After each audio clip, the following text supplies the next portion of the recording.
and welcome to Bookish Sisters Podcast. I'm Aly. And I'm Jaime, and we are two sisters who love talking about books. Today we'll be talking about books with secrets and lies as a theme. Do you think secrets and lies go hand in hand? I think so. Because I feel like if you're comfortable enough to be lying, then you must be comfortable enough to be keeping secrets too. Mm. And I think people, when they have secrets, they often lie to protect them. Mm-hmm. I would agree. Yeah, so I feel like they really do go hand in hand. I agree with that. Which is probably why we're encountering them together in these books. Yes. So are you more likely to pick up a book where the plot is more around keeping secrets or characters that are compulsively lying? I feel like I'm drawn to both. And I don't have a preference one versus the other. I don't think I really have a preference either. But I do really like it when the characters are super secretive. And when they're always lying. Yeah. And then you're always wondering, when are they telling the truth? Because you don't know. I love it when they're unreliable narrators. Mm-hmm. Yes. Because then it keeps you guessing the whole time. It's one of my favorite elements. Yes.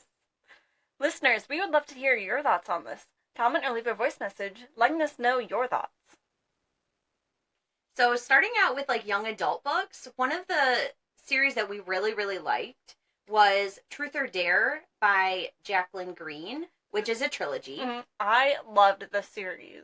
I did too. This one has Pretty Little Liar vibes, so if you like the Pretty Little Liar series, definitely check this trilogy out. And that was one of the reasons that I initially picked it up, because I was looking for something like Pretty Little Liars. Yes, we binge read the Pretty Little Liar series, which was 18 books. And this filled that void once we finished it. Yeah, my only regret was that it wasn't long enough. I flew through it so fast because it was only 3 books. And I don't think this author has any other books. I'm really not sure. But I never really looked into it. But if she does, I need them. Yeah, especially if they're similar. If they're anything like this, I need them. Yeah. So there are 3 books, like we said. The first book is Truth or Dare. The second one is Secrets and Lies. And then the third one is Kiss and Tell. And do you like it when books are broken up into trilogies? I do. Because I feel like standalone, sometimes they can be too short. Mm-hmm. But also series can get super long. Think for a Little Liar series, 18 books. That is too much. It was a real commitment. And I want to reread it, but I can't because that 18 books to reread is way too many. Right. And it's one of those ones where you would want to read them back to back without a bunch of space in between. And with as much as we have to read books that we are committed to review or something, it's just not possible to sit and read 18 in a row. But a trilogy is manageable. Mm-hmm. You get to know the characters more, you get to know the stories. You get a little bit more, but you're not overwhelmed by the size of the commitment. I will say though, with a lot of times I found with trilogies, you have the middle book syndrome, where the middle book isn't really that great in comparison to the first book and the conclusion. It's kind of just dragging on, but that wasn't the case with this. Yeah, and there's also some trilogies, they have amazing first books, okay second books, and then the third one is why did I just bother reading that? Mm-hmm. They just slowly go downhill. I know, and you have such high expectations because it's concluding everything. And sometimes they fail. Yeah. So the synopsis for the first book in this trilogy is: when a simple round of Truth or Dare spins out of control, 3 girls find it's no longer a party game. It's do or die. It all started on a whim. The game was a way for Tenley Reed to reclaim her popularity, a chance for perfect Caitlin Thomas to prove she is more than her Harvard application. Loner Sydney Morgan wasn't even there. She was hiding behind her camera like usual. But when all 3 started receiving mysterious stares long after the party has ended, they're forced to play along or risk exposing their darkest secrets. How long would Tenley, Caitlin, and Sydney go to keep the truth from surfacing? And who's behind this twisted game? See, this makes me want to reread it. I know. But Truth or Dare, which are you more likely to pick? I think it would depend on who I'm playing with, to be honest. Because, I don't know, if I was playing with you, I don't think you'd make me do anything super crazy. And I don't think you'd hold my secrets over my head or anything, or like blackmail me or anything like that. But if I'm playing with people I'm not that comfortable with, I'm not going to spill my deepest secrets. And I'm also not going to want to pick dare because I'll be scared of what they're going to ask me to do. See, I feel like I would probably always pick truth just because, like, I don't have any really secrets. Mm-hmm. So, like, what could I really expose? I don't know that there is anything. Well, yeah, in real life. But, like, for the sake of just talking about this, if you had secrets to hide, what would you pick? It would really depend on my secrets. And what you said, like, who I'm playing with. But if you had a secret, like, wouldn't there be a reason that you wouldn't want to tell people about it? That's why it's a secret. So, but, like, would I want to do a dare? I don't know. I know. It's hard to choose. Like, I don't even think I've ever played Truth or Dare. Oh, I definitely have. Like, as a young teen or whatnot. Years and years and years ago. So if you were playing a dare game in an attempt to keep your secrets buried and it turned deadly, what would you do? Would you stop playing and risk your secrets being revealed? I think it would really depend on the secret I'm hiding. Mm-hmm. But, like, I feel like I would probably risk my secret. Unless it was something, like, really bad. Well, yeah, and I think it would also determine, like, how much of a consequence it would have for you or anyone else you really care about. That's true. Because I don't think I would want a secret to be exposed that's going to negatively impact, like, myself or my friends or family, especially if it's deadly. I wouldn't want anyone getting hurt. Right. And I guess, like, if my secret is really someone else's secret that I'm just, like, hanging on to, I would be more likely to reveal it. I was gonna say keep it a secret. I'd be like, sorry, I gotta spill your secret. It's not mine, but here you go. Me keeping people's secrets, you're just a... I'd be blurting it. I'd be singing like a canary. Yourself so fast. I would. You gotta be selfish sometimes.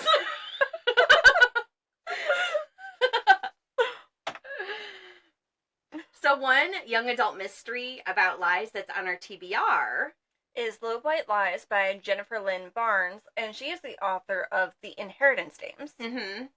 And I remember I picked this up because it also, I've never come across it again, honestly. That was the only time. No, I've never seen it anywhere. But it looked and sounded like Pretty Little Liar vibes.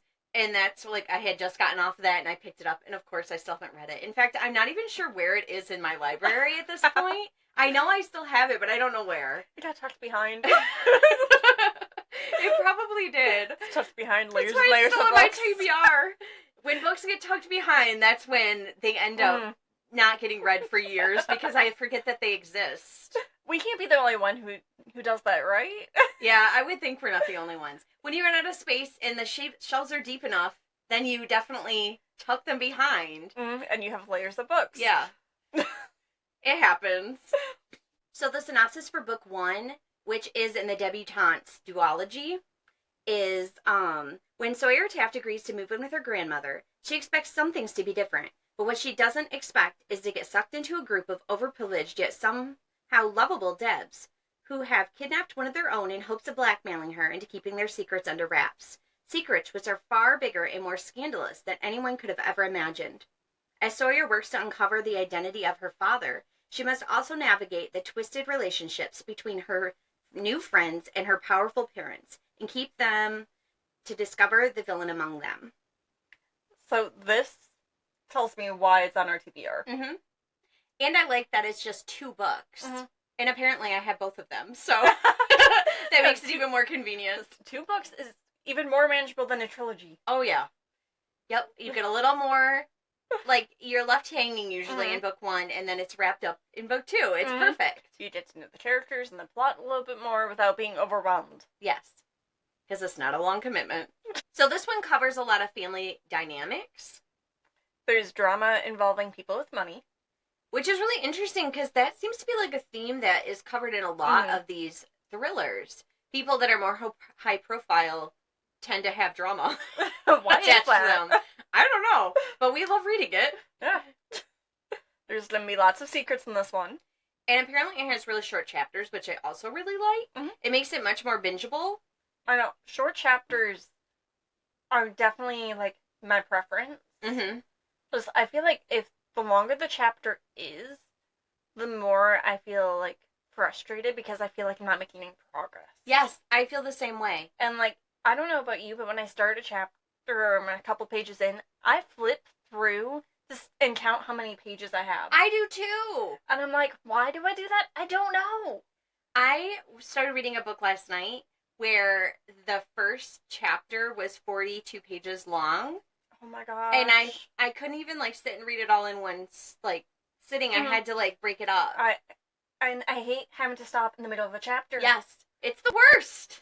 What's even worse is when the chapter is cut off in the middle of the page. Mm-hmm. So, like, there's not, like, a page break between, like, two chapters. I hate that. And I'm like, I'm leaving off in the middle of a page. No, don't make me do that. Don't do I don't know why they do that. It's so frustrating. So why do you think blackmail is so often incorporated into these types of mystery stories? Do you think blackmail really works like that in real life? I feel like it has to work at least somewhat like that in real life. Mm-hmm. Otherwise it wouldn't be in books so much. Mm-hmm. Like, it sure does make an entertaining story, though. It really does. And it also gives, like, characters, like, something to resolve throughout the book. Yeah. But I don't know. I've never been blackmailed. So and hopefully you never are. So I don't know how, like, extreme that is, like, if it's, like, amplified for the sake of the story, or if that's really how it happens. I think it's probably amplified for the story, but I have to imagine that there's some, like, real-life instances that are similar to the books. Mm-hmm. It really just depends. It's the statement of the day. Do you think all successful mystery thrillers have some sort of villain in the story? Why isn't that an important element? I would think that they all have some kind of villain. I would think. Like, have I read any that didn't have a villain? I don't know. I feel like you always have a good guy and a bad guy, or someone that's kind of a mix of both. But have you ever, like, has there ever been a book that has been only good guys and, like, unexpected circumstances? Not that comes to mind. I feel like there's always some kind of bad guy or something. I think so too, but I feel like there's got to be at least one, right? Because it creates a conflict, and then you're working to resolve something, which is always the case in these kind of books. And can there be a mystery where there isn't a bad guy? No, I don't think so, because there's always some kind of, like, criminal activity or a death or, like, something. Yeah. So, or someone blackmailing someone, or, you know, there's always something. Yeah, so I would say that's an important element then. Yeah, I would agree. So moving into adult thrillers. So we both read and loved Never Lie by Freida McFadden. Oh yeah. This was my favorite one of her books. I've read them all. It was one of my favorites of hers too that I've read. I still have a lot to go. I told you I thought that would be your favorite one. I think that it will still be your favorite one even if you read them all. Because it was so good. So the synopsis for this one is, newlyweds Trisha and Ethan are searching for the house of their dreams. But when they visit the remote manor that once belonged to Dr. Adrian Hale, a renowned psychiatrist who vanished without a trace 4 years earlier, a violent winter storm traps them at an estate, with no chance of escape until the blizzard comes to an end. In search of a book to keep her entertained until the snow abates, Trisha happens upon a secret room, one that contains audio transcripts from every single patient Dr. Hale has ever interviewed. As Trisha listens to the cassette tapes, she learns about a terrifying chain of events leading up to Dr. Hale's mysterious disappearance. Trisha plays the tapes one by one, late into the night. With each one, after a shocking piece of the puzzle falls into place, and Dr. Adrian Hale's web of lies slowly unravels. And then Trisha reaches for the final cassette, and one that reveals the entire horrifying truth. This one was amazing. I know.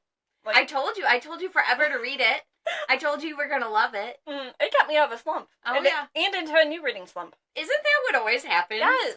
I'm always giving you books. You're like, I'm in a slump. And I'm like, you'll love this. Read this. And then you're like, it worked. And now I'm in a new slump.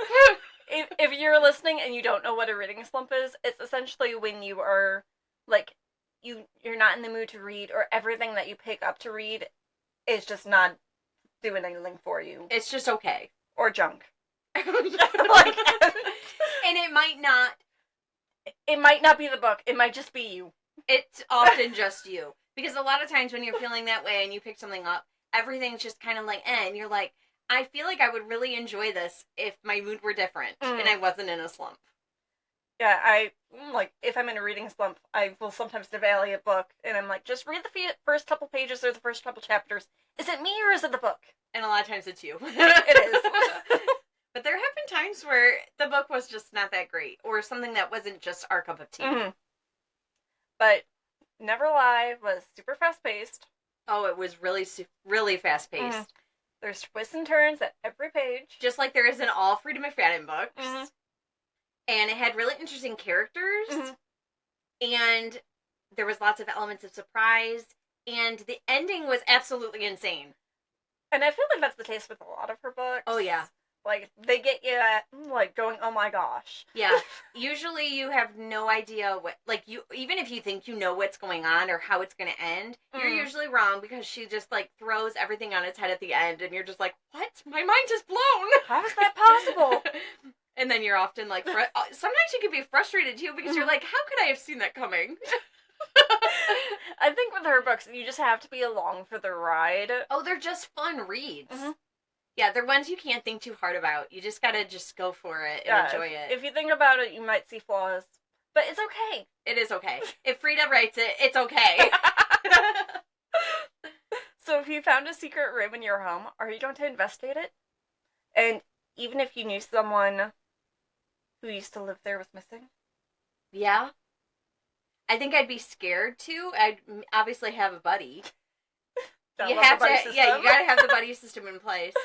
Because I'd be afraid, because who knows what you'll find. Mm-hmm. But I would definitely want to know what's in there and why it was hidden away, or what secrets are hiding in there. Yeah, if there's a secret room, I'm investigating. You would have to have a buddy too. Mm-hmm. And you'd have to have a flashlight like Nancy Drew. Yep. You know you're the one being recruited. I wouldn't be doing it at night and in the dark. Why do they always do that in the books and in the movies? I don't know. Like, I'm going to be turning on... I'm going to turn on all the lights. I'm going to want to be able to see good. Mm-hmm. Especially if it's in my own home. I don't need to be super secretive about it. Right? So I would be making sure I could see everything. Mm. But I would want to know what's hiding in there. I would want to know if there's anything in there that was missed by, like, the police or something. Because they might not have even known that room existed. Maybe you could figure out why she went missing. Wouldn't that be cool? It would be. It would also be, like, kind of creepy and, like, worrisome. And I feel like no one would believe you. Right? Be like, I promise I'm not crazy. I just found this secret room full of evidence you might be interested in. But then, like, how would you go about, like, presenting that to, like, the police without becoming a suspect yourself? That would be my fear. I've read too many books and watched too many movies. I'd be like, if you try and offer help, I'd be like, they think I was part of it somehow. I just conveniently found all this evidence. Like, maybe it's best not to investigate the secret room. So if you found a room filled with old cassette tapes of patient transcripts, are you going to listen to them? Yeah. I feel like I would probably too. I'd be curious. I might get bored. But I'd be really interested. I would at least, like, attempt. Especially if they were in the secret room. Mm-hmm. I'd be like, why were they tucked away in this room? Why is this hidden? There must be some reason that, like, there must be something good on there. Yeah, look, I'm too curious not to. I feel like I would get myself into trouble, but I'm listening. Do you think you would feel guilty? Because they're, like, they're people's personal thoughts or secrets. I could see myself feeling a little guilty, but at the same time, I wouldn't know, assuming I wouldn't know the people, maybe I wouldn't feel that guilty. That's true. Now, if it was, like, all the secrets of, like, my neighbors or, like, family members, oh yeah, I'd feel guilty. Yeah, people you would actually be encountering. Mm-hmm. But random strangers from the past? It's all fair game. So another one of our favorites is Count My Lies by Sophie Stava. And I know we talked about this one in a previous episode. Mm-hmm. But clearly we need to talk about it some more because it was so good. It really was. And I'm not sure that we talked about it, like, in great detail either. And definitely not in one of our video episodes. No. This is new. So the synopsis for this one is, Sloane Carraway is a liar, harmless lies mostly, to make her self-proclaimed sad little life a bit more interesting. So when Sloane sees a young girl in tears at a park one afternoon, she can't help herself. She tells the girl's very attractive dad she's a nurse, and helps him pull the bee stinger from the girl's foot. With this lie, a chance encounter, Sloane becomes the nanny for the wealthy and privileged Day and Violet Lockhart, the perfect New York couple with a brownstone, a daughter in private school, and summers on Block Island. But maybe Sloane isn't the only one lying, and all that's picture-perfect harbors a much more dangerous truth. Careful what you lie for. I loved this one. I know, it was so good. It was another one of those quick, bingeable reads. Like, when I picked this one up, I was hesitant because I did not like the cover. I feel like that's the case for most thrillers, though. But, like, why don't they have better covers? I don't know.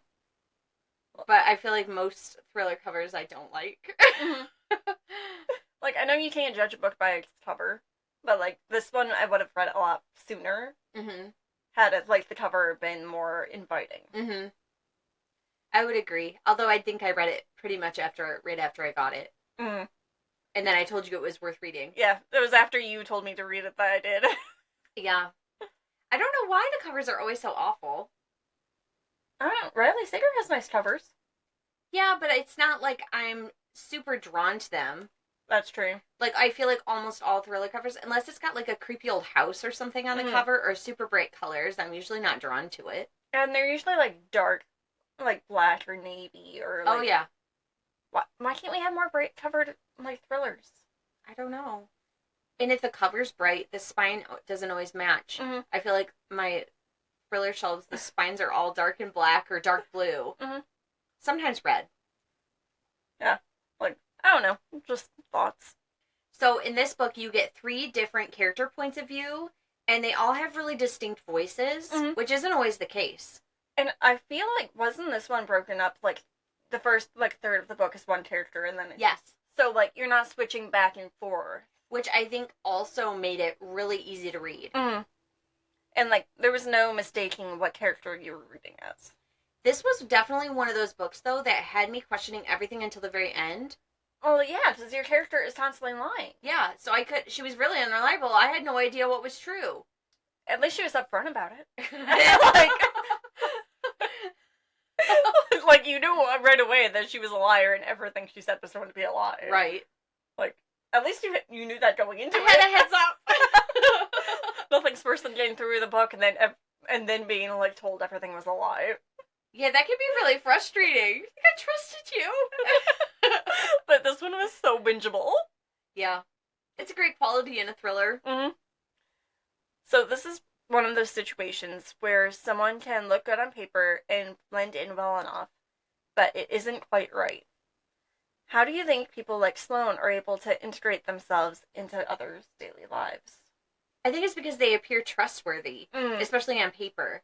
Because they can have a great resume, they have a bunch of, like, great references, so they're able to weasel their way right into your life. But how did they get the, like, good references unless they're all lies, too? Because they're not always crazy. They sometimes are normal. And then something happens to trigger, you know, the off behavior. You know? So I would think that. And I feel like their character itself isn't in question until things start to happen that aren't right. That's true. So they seem normal, and once they get more comfortable or more familiar with their surroundings, like being a nanny, and you're living in your house, yeah, you don't start questioning things until you're like a third of the way through.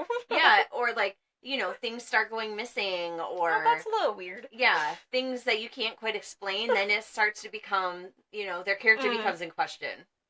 So I think that's how. Yeah, I would believe that. So another thriller with, like, the theme of lying is Sometimes I Lie by Feeney.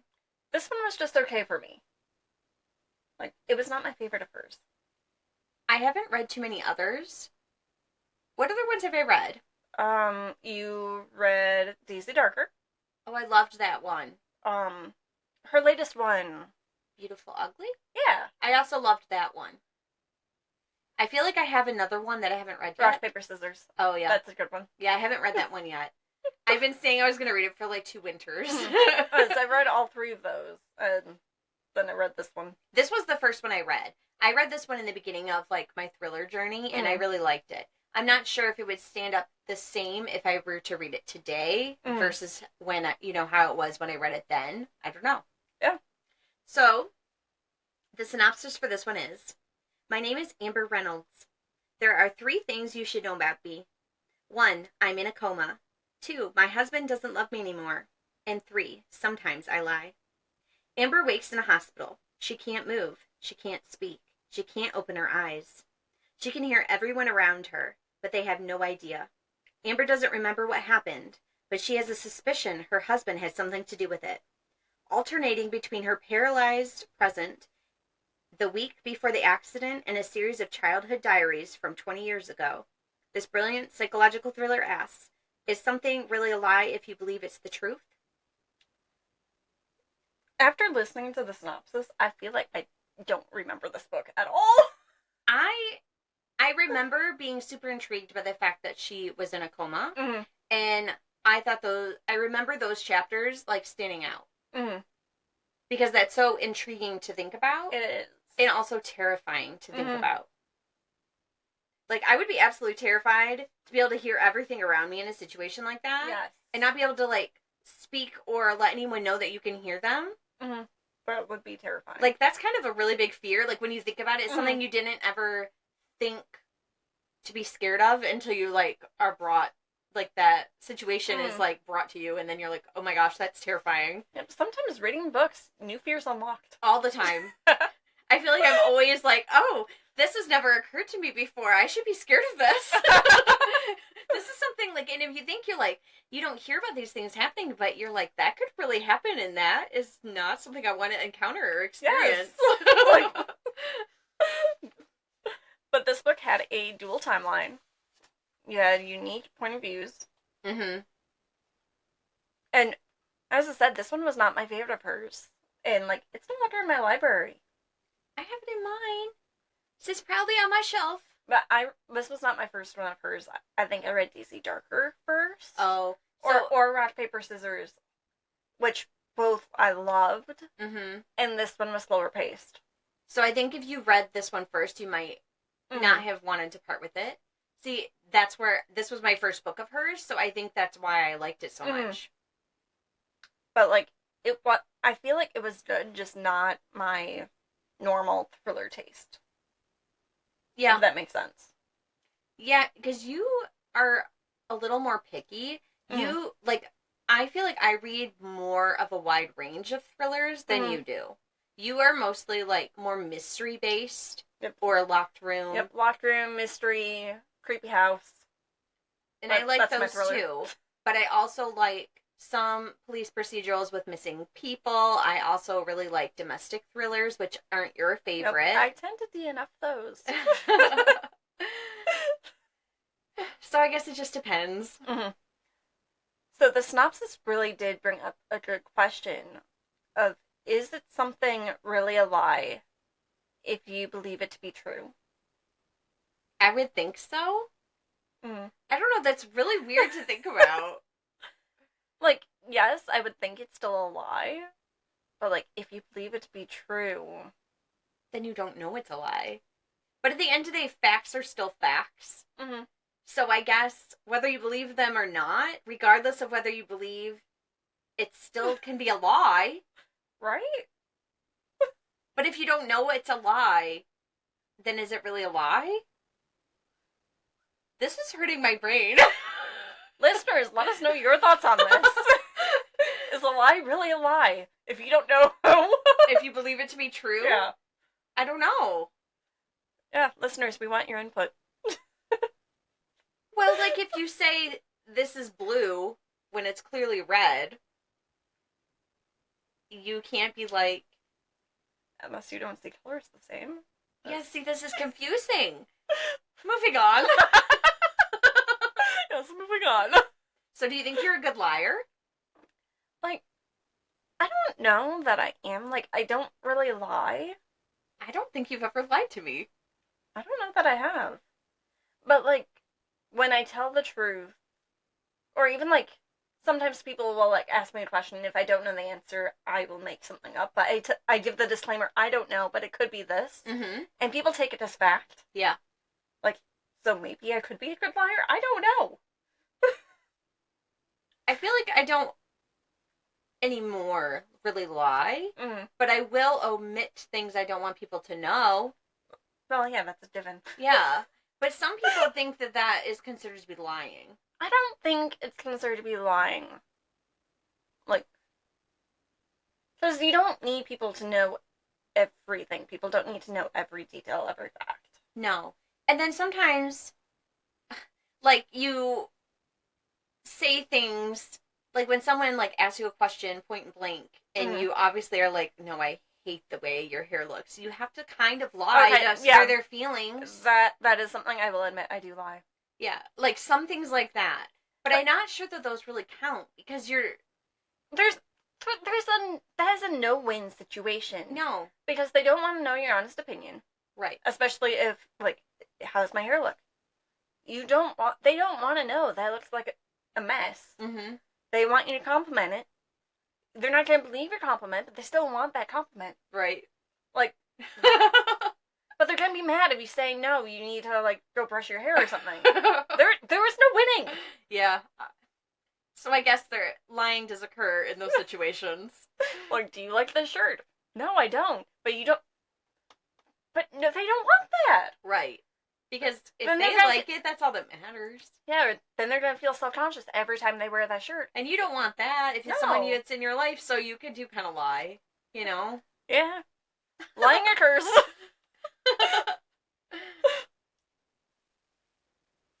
Another book with the theme of lies by one of our favorite authors is The Last Time I Lied by Riley Sager. Oh, yeah. We love everything Riley Sager. We do. This one wasn't my absolute favorite of his. I feel like this one might be my least favorite of his, but I still loved it.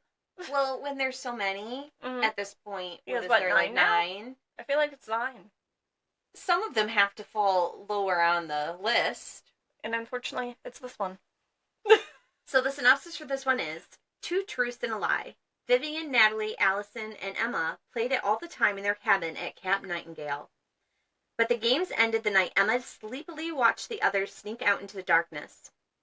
The last she or anyone saw of the teenagers was Vivian closing the cabin door behind her, hushing Emma with her finger pressed to her lips. 15 years later, Emma is a rising star in the New York art scene, turning her past into a painting, massive canvases filled with the dark leaves and gnarling branches over the ghostly shapes in white dresses. When the painting catches the attention of a wealthy owner at Camp Nightingale, she implores Emma to come back to the newly reopened camp as a painting instructor. Despite her guilt and anxiety, or maybe even because of them, Emma agrees to revisit her past. Nightingale looks the same as it did all those years ago, haunted by the midnight dark lake and familiar faces. Emma is even assigned to the same cabin she slept in as a teenager, although the security camera pointed at her door is a disturbing new addition. As cryptic clues about the camp's origins become to surface, Emma attempts to find out what really happened to her friends, but her closure could come at a deadly price. So this one obviously takes place at a summer camp. Yes. It has like a strong theme of friendships. Mm-hmm. You had past and present timelines. Mm-hmm. And there was a missing person, which is probably why I picked it up in the first place, because it was one of the first books that I had picked up of his. It might have been like the 3rd one that I picked up. Yeah, I feel like this one was like my first or second one. I feel like I started with the Final Girls. I feel like that was my first one of his. I feel like Lock Every Door and Home Before Dark were my first 2, and then I think it was this one. Yeah, so I really liked it, but in comparison to those other 2, I liked those way more. And to this day, those are still some of my favorites. Yeah. I feel like this one had a bit of a slower pace. It did. But it was very atmospheric. So why do you think the summer camp setting is so successful in a thriller like this? And how do you think it added to the suspense? I think it gives a sense of nostalgia for a lot of people because it takes you to a place where you were really innocent and, like, other than in these thrillers, a lot of times bad things don't really happen in those situations. Like, you have fond memories of going to camp. Yeah. So maybe that's why. I haven't read too many, like, summer camp settings that were not, like, thrillers where, like, people were missing or dying. Right. Like, unsettling things always happen in these situations, and it makes for a good story. Yes. But I think, when you pair something awful with something that you remember fondly from childhood, that's just, like, an interesting dynamic. For sure. Did you like the dual timeline structure of this book? How did it add or take away from the reading experience? I think it only added to the experience because I think you had to have the past in order for the present to make sense. Yeah, like, this is one of the few times where I think the dual timeline is necessary. So I feel like sometimes the dual timelines, like, I don't care about the past. Right. And, like, just give me the present and, like, do short recaps. But this one, I think it needed those past chapters in order to work. I know sometimes I want to skim the past chapters, and I find them boring a lot of the times, but that wasn't the case with this. And sometimes it can also be confusing. Like, sometimes I feel like you can skip the past chapters and, like, you don't miss a single thing. Right, and this one you would miss, like, all of the, like, everything. Context. Yes, it's very important. You must read the entire book. So how do you think this compares to other books by this author? So, as I said, this one was probably my least favorite. I did really enjoy it. But, like, it's comparable in the sense that it had the atmospheric setting that he does so well in so many of his other books. Right. But, like, pacing, again, was kind of slower. But, like...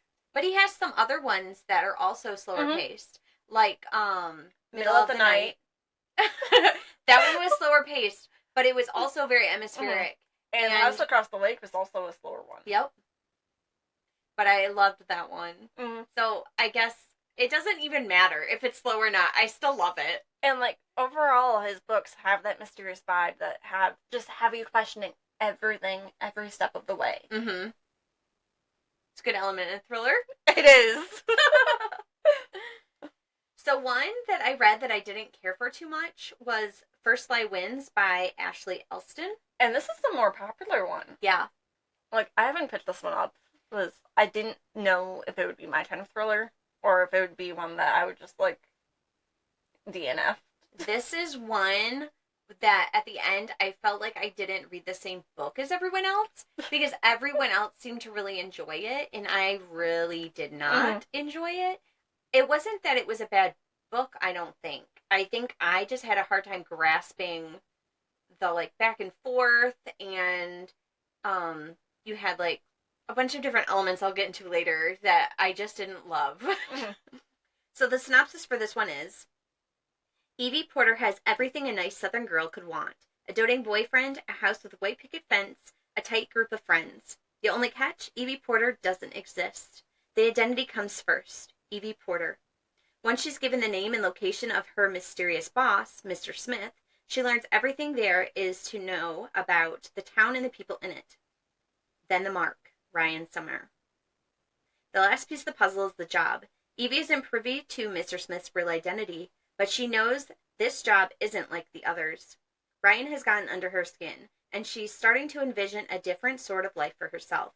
But Evie can't make any mistakes, especially after what happened the last time. Evie Porter must stay one step ahead of her past while making sure that there's still a future in front of her. The stakes couldn't be higher, but then Evie has always liked to challenge.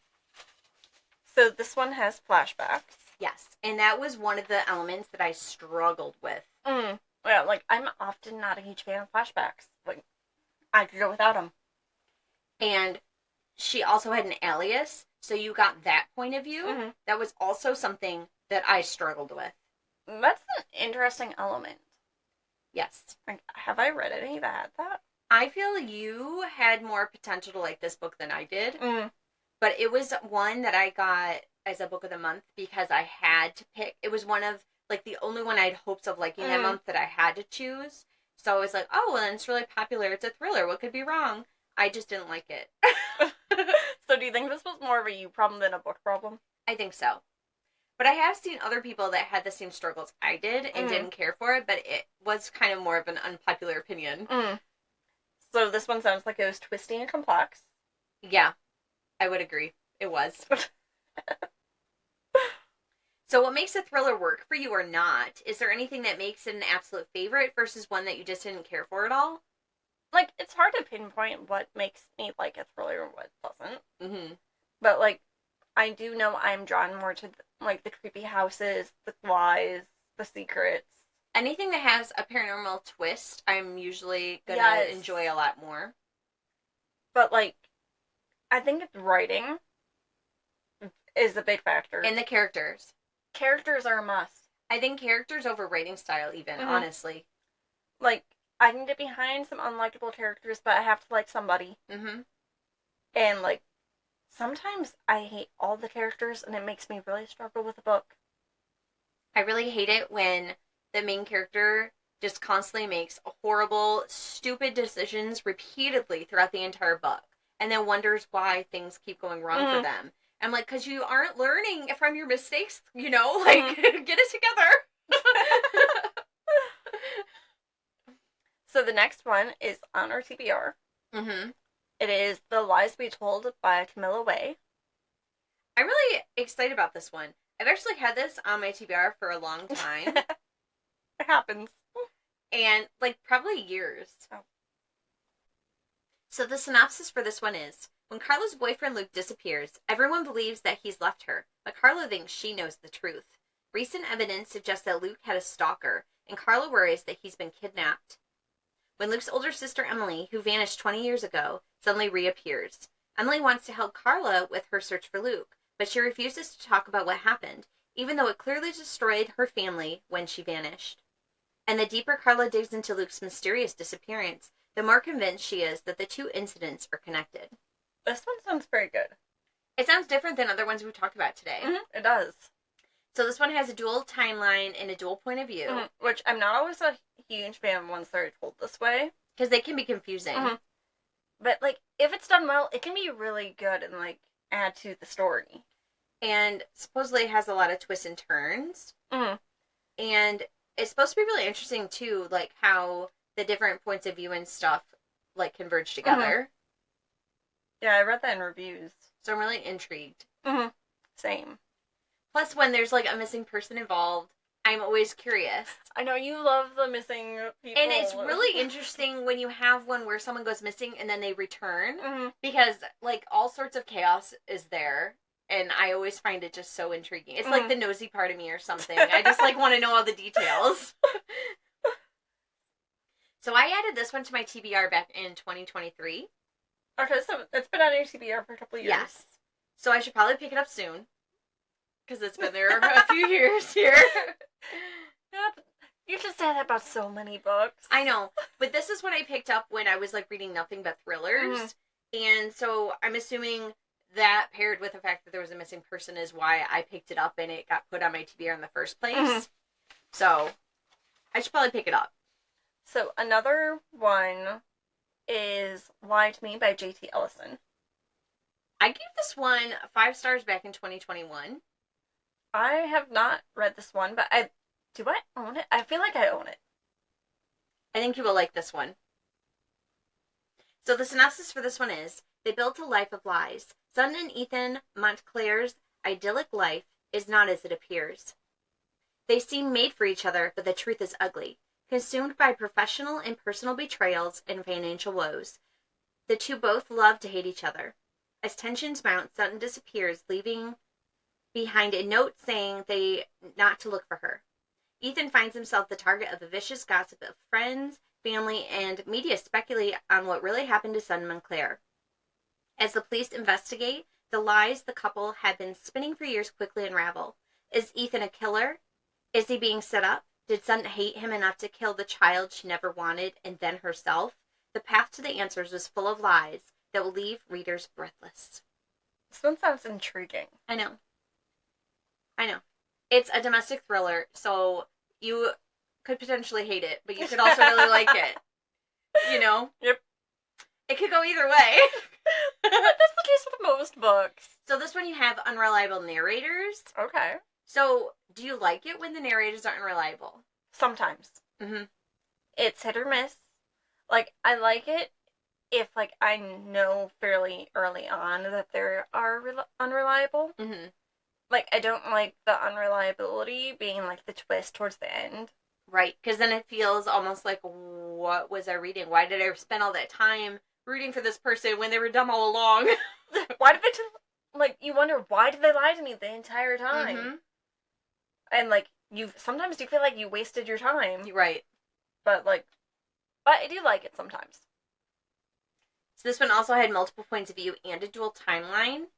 And there's like an unidentified narrator. Mm. So what are your thoughts on that? Have I read one that had an unidentified narrator? Because that is a very interesting element. I know.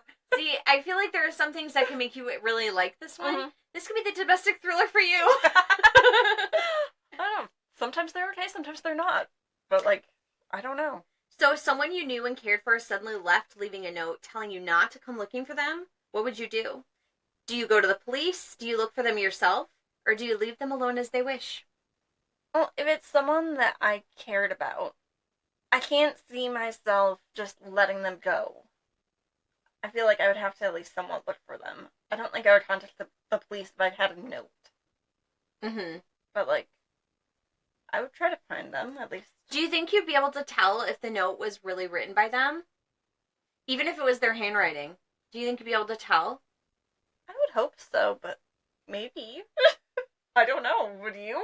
I don't know. If I suddenly went missing and I left a note, would you be able to tell if I wrote it or not? Like, I feel like I would know you. I know you well enough to know that you wouldn't just leave me a note. I would hope you'd come looking for me. Because if I'm going to leave a note saying don't look for me, isn't that just asking to be looked for? Yeah. So I think I would probably look for someone. Just leave me clues. I wouldn't know where to look. Probably in the library. I'd leave you clues in the library. So one that covers more of the secrets would be The House of Secrets by Sophie Draper. Mm-hmm. I really liked this one. I haven't read it. I know, but I think you would really like it. So the synopsis for this one is, she's married to him. But does she know him at all? Claire lives with her family in a beautiful house overlooking the water, but she feels as if she's married to a stranger, one who's leading a double life. As soon as she can get her son Joe away from him, she's determined to leave Duncan. But finding out the truth about Duncan's secret life leads to consequences Claire never planned for. Now Joe is missing, and she's struggling to piece together events of the night that tore it all apart. Alone in an isolated cottage, hiding from Duncan, Claire tries to unravel the lies they've told each other and themselves. Something happened to her family, but can she face the truth? That sounds pretty good. I know. I feel like I haven't read any of the books in this episode. This one was super creepy and atmospheric. Oh, I love that. And it was super suspenseful and full of different twists and turns. Mm. And it's perfect for fans of Ruth Ware and Mega Miranda, which is why I think you would really like it. Yeah. It sounds like something I would like. I know. And then there was a missing person. So, of course, I was drawn to that. And I'm pretty sure it has a creepy house on the cover, which is another reason I grabbed it. I love the creepy houses. I know. So what makes an isolated setting so creepy and successful in suspense books like this, do you think? But the isolated settings, you're you're trapped there. Mm-hmm. So, like, it's automatically creepy. Yeah, because I think the idea of being stuck somewhere with no escape is just terrifying. Mm-hmm. Like, I think back to all those years ago when we had that, like, insane flood. Yes. And we had, like, literally, what was it, like 8 feet of water surrounding only our house. So we couldn't leave. We were just stuck there in a house filled with water. And it was so terrifying. Like, we were so isolated. Mm-hmm. We couldn't go anywhere. No one could get to us. We would have had to swim, like, next door, like, to the school. Mm-hmm. And, like, that would be, like, how we had to escape. But then you didn't have a car because your cars were, like, trapped in the water. It was not an ideal situation. And, like, even, like, when I've pet sat, like, we've only had, like, one car, so, like, while my husband's at work, I'm stuck at this foreign house. Like, I don't like that. Like, technically, there are cars I could use someone's car, but I'm like, it's not my car, so I feel like I shouldn't. But, like, I don't know. You feel trapped, and it's kind of creepy. It is, because just knowing you can't escape automatically makes it, like, uneasy, makes you feel uneasy. Because it's like, I always think of all of the what ifs of horrible situations and scenarios that can happen for, like, everything. So, being like, because even, like... I know, I think about, like, my potential escape routes. If someone breaks into the house, where am I going? Right. Like, that is always on my mind. What is my weapon of choice? Yes, I know my weapon of choice in almost every room that I'm in. I know, because even, like, this past weekend, when my husband took my son back to college and I had to stay home, and I was like, I'm in the house all by myself at night, and I'm just like, what if this... I was actually, like, texting you before you left in things, and I was like, what if this happens? What if the power goes out? What if there's a flood? What if this? What if that? You're like, it's fine. I live down the road. What if you're sleeping and don't answer your phone? Like, I'll leave my sound on for you. Like, never leave my sound on, but I will. Well, it's just creepy. Because you think of all the things that could happen, and then you don't know what you would... Like, you can plan all you want, but you don't really know what you would do in any situation until you're living it. So. But, like, the isolated setting is, like, are automatically creepy. It automatically gives it atmosphere. Yep. You were set up for success if you were in an isolated setting in a thriller. Yeah. You just gotta have some decent characters. And make the characters not making dumb decisions the whole time. Although sometimes the dumb decisions is what keeps you going. Yeah, but not if they're making the same dumb decision repeatedly. Well, no, but, like, if it's a variety of different dumb decisions, then it's keeping you engaged because you're constantly yelling at the character, no, don't do that, you're being dumb! And, like, yeah, it's annoying, but it keeps you engaged, keeps you invested, and, like, it's a good element sometimes, as annoying as the characters can be. Well, thank you for tuning in to Bookish Sisters podcast. Please make sure to follow us on Instagram, Facebook, and whatever streaming platform you're listening to us on. And tune in on October 27th for our reintroduction episode. Happy reading!